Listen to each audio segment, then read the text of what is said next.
Assalamualaikum warahmatullahi wabarakatuh. Perkenalkan, kami dari kelompok 11 pencemaran perairan M03 akan memaparkan materi mengenai bioremediasi. Next.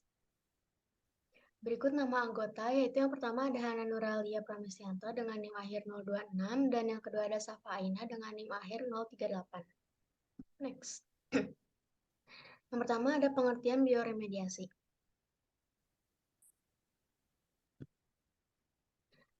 Bioremediasi berasal dari dua asal kata, yaitu bio yang artinya organisme hidup dan remediasi yang artinya menyehatkan kembali. Sehingga dapat diartikan bioremediasi sebagai suatu cara penggunaan organisme dalam upaya penyehatan kembali dan pemulihan lahan yang tercemar dengan mengeksploitasi kemampuan mikroorganisme untuk mendegradasi senyawa-senyawa organik. Nuriana 2017. Lalu ada jenis-jenis bioremediasi. Jenis yang pertama ini berdasarkan lokasinya, yaitu bioremediasi ex situ, merupakan pengelolaan yang meliputi pemindahan secara fisik bahan-bahan yang terkontaminasi ke suatu lokasi untuk penanganan lebih lanjut. Lalu ada bioremediasi in situ, yaitu perlakuan yang langsung diterapkan pada bahan-bahan kontaminan di lokasi tercemar. Yang kedua ada jenis-jenis bioremediasi berdasarkan mikroba.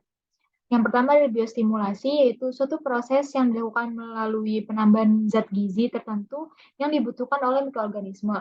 Lalu bioaugmentasi, yaitu penambahan atau introduksi satu jenis atau lebih mikroorganisme, baik yang alami maupun yang sudah mengalami perbaikan sifat.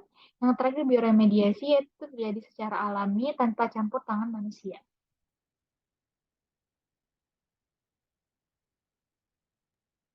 Lalu selanjutnya ada faktor bioremediasi. Next.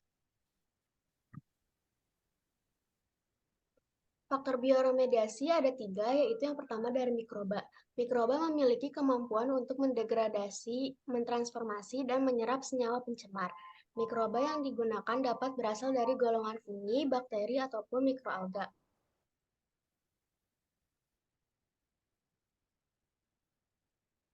Lalu yang kedua ada nutrisi. Jenis nutrisi yang dibutuhkan bagi mikroba untuk bioremediasi diantaranya unsur karbon, nitrogen, fosfor, dan lain-lain. Lalu yang ketiga dari lingkungan. Lingkungan yang berpengaruh pada bioremediasi antara lain yaitu oksigen, suhu, DO, dan pH. Lalu selanjutnya ada proses bioremediasi. Proses utama pada bioremediasi yaitu terdiri dari biodegradasi, biotransformasi, dan biokatalis. Biodegradasi ini merupakan proses alami dalam mentransformasikan bahan pencemar yang umumnya memiliki molekul lebih besar atau kompleks menjadi bentuk sederhana. Lalu biotransformasi ini merupakan perubahan atau modifikasi senyawa kimia oleh enzim atau sel mikrob. Yang terakhir pada proses bioremediasi yaitu biokatalis, di mana merupakan suatu reaksi kimiawi yang menggunakan katalis alami seperti protein enzim untuk melakukan transformasi kimia pada senyawa organik. Lalu terdapat kelebihan dan kekurangan bioremediasi. Untuk kelebihan yang pertama, bioremediasi ini ramah lingkungan karena menggunakan bahan alami yaitu mikroba. Lalu yang kedua, terjadi secara alami sehingga lebih aman. Dan kelebihan yang terakhir itu mudah dan lebih murah. Lalu kekurangan pada bioremediasi yang pertama yaitu membutuhkan pemantauan yang intensif. Yang kedua, tidak semua bahan kimia dapat diolah secara bioremediasi, lalu berpotensi menghasilkan produk baru. Lalu selanjutnya ada studi kasus, yaitu studi kasus yang kami pakai. Ada bioremediasi limbah tercemar kadmium atau CD pada perairan di Kabupaten Pasuruan menggunakan bakteri indigen secara ex situ. Next. Pendahuluan, daerah Pasuruan sebagai daerah yang pertumbuhan industri yang pesat juga memiliki permasalahan limbah industri yang cukup rumit. Berbagai kajian menunjukkan bahwa sebagian besar perairan di daerah Pasuruan tercemar logam berat, khususnya kadmium. Upaya pengendalian logam berat dengan pengembangan konsorsium bakteri indigen sebagai agen bioremediasi pencemaran logam kadmium atau CD pada perairan tercemar limbah industri di Kabupaten Pasuruan merupakan langkah yang strategis. Berdasarkan latar belakang tersebut, maka penelitian ini bertujuan untuk mengetahui efektivitas konsorsium bakteri indigen dalam bioremediasi limbah cair industri terkontaminasi kadmium secara ex situ. Next.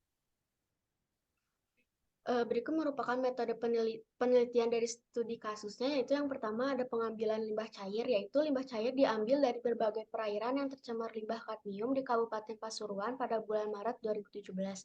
Limbah cair sebanyak 200 ml diletakkan dalam botol kaca steril volume 250 ml dan disimpan pada suhu 4 derajat Celcius. Lalu yang kedua ada isolasi bakteri indigen. Isolasi ini menggunakan media LB, yaitu bahan-bahan pembuatan media terdiri dari yeast ekstrak, tripton, NaCl, dan dilarutkan dalam 750 ml aquades, kemudian direbus sehingga bening. Pada tempat terpisah serbuk sebanyak Na plus CD atau NO3 250 mg dan serbuk agar sebanyak 1 gram dilarutkan dalam 350 ml aquades, kemudian direbus hingga mendidih. Next. Pengamatan ini dilakukan 1 kali 24 jam hingga 3 kali 24 jam, kemudian dipilih 4 bakteri dominan pada media tersebut. 4 bakteri terpilih dibiarkan pada media miring, lalu 4 bakteri terpilih adalah konsorium kode A, D, E, dan C. Lalu yang keempat ada uji kemampuan reduksi CD. 4 jenis bakteri yang telah terpilih diuji kemampuan bioremediasi limbah cair CD secara ex situ yang diambil dari limbah industri di daerah Pasuruan. Pengamatan pada parameter BOD5, COD, DO, dan CD diamati setiap selama 7 hari. Pengamatan BOD5 menggunakan metode pengukuran oksigen terlarut pada sampel yang telah ditambah inokulum dan diinkubasi selama 5 hari. Next. Lalu yang terakhir ada analisis data. Penelitian disusun menggunakan rancangan acak lengkap atau RAL yang terdiri dari 5 perlakuan, yaitu perlakuan kontrol, perlakuan konsorsium bakteri A, konsorsium bakteri D, bakteri E, dan bakteri J dengan ulangan sebanyak 4 kali. Limbah cair yang telah diberi perlakuan diamati mulai hari ke 0 sampai dengan hari ke-7 pada parameter BOD5, COD, DO, dan CD. Data yang diperoleh selanjutnya dilakukan uji statistik ANOVA 1 jalur dan uji lanjut Duncan 5%. Uji statistik ini menggunakan program komputasi SPSS Pi23. Lalu hasil penelitian pada tabel 1 ini menunjukkan bahwa pada hari ke-0 tidak terdapat perbedaan perlakuan yang nyata pada parameter BOD5. Perbedaan kadar BOD5 antara perlakuan secara signifikan ditunjukkan pada pengamatan hari ke-1 sampai dengan hari ke-7. Next. Lalu tabel kedua ini menunjukkan bahwa pada hari ke-0 tidak terdapat perbedaan dengan perlakuan yang nyata pada parameter COD.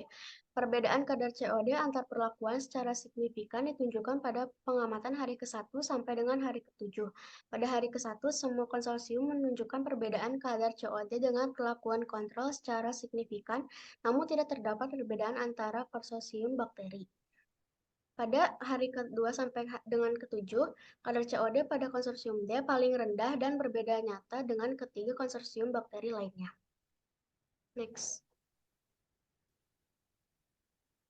Tabel ketiga ini menunjukkan bahwa pada hari ke-0 tidak terdapat perbedaan perlakuan yang nyata pada parameter DO. Perbedaan kadar DO antar perlakuan secara signifikan ditunjukkan pada pengamatan hari ke-1 sampai dengan hari ke-7. Pada hari ke-1 sampai dengan hari ke-7, semua konsorsium menunjukkan perbedaan kadar COD dengan perlakuan kontrol secara signifikan. Tabel 3 juga menunjukkan bahwa pada pengamatan hari ke-1 konsorsium D menghasilkan kadar DO yang paling tinggi dan berbeda nyata dengan konsorsium bakteri A dan E, namun tidak berbeda dengan nyata konsorsium bakteri J. Next. Tabel keempat ini menunjukkan bahwa pada hari ke-0 tidak terdapat perbedaan perlakuan yang nyata pada parameter CD. Perbedaan kadar CD antar perlakuan secara signifikan ditunjukkan pada pengamatan hari ke-1 sampai dengan hari ke-7. Pada hari ke-1 sampai dengan hari ke-7, semua konsorsium menunjukkan perbedaan kadar CD dengan perlakuan kontrol secara signifikan. Tabel 4 juga menunjukkan bahwa pada pengamatan hari ke-1, konsorsium A menghasilkan kadar CD yang paling rendah dan berbeda nyata dengan konsorsium bakteri D dan J, namun tidak berbeda nyata dengan konsorsium bakteri J. Next. Nah, dari hasil keempat tabel tadi, hasil penelitiannya menunjukkan bahwa secara umum keempat konsorsium bakteri tadi menunjukkan kemampuan reduksi kadar CD yang baik serta menciptakan perbaikan limbah yang ditandai dengan turunnya kadar BOD dan COD serta naiknya kadar DO. Gambaran secara umum kinerja keempat konsorsium bakteri pada bioremediasi limbah cair secara ex situ. Berikut merupakan kesimpulan dari studi kasus ini, yaitu berdasarkan hasil penelitian, maka dapat disimpulkan bahwa isolasi bakteri dari limbah cair yang berasal dari perairan tercemar kadmium atau CD di perairan Kabupaten Pasuruan menghasilkan 4 konsorsium bakteri indigen. Keempat konsorsium bakteri mempunyai kemampuan mereduksi kadar kadmium limbah industri cair secara ex situ dan bioremediasi limbah dengan menurunkan kadar BOD5, COD, dan meningkatkan kadar DO. Konsorsium bakteri indigen mempunyai kemampuan bioremediasi limbah industri cair secara ex situ selain menurunkan kadar kadmium yang paling baik di antara ketiga konsorsium bakteri indigen yang lain. Dan konsorsium bakteri indigen C mempunyai kemampuan reduksi kadar kadmium yang lebih baik di antara ketiga konsorsium bakteri indigen yang lain.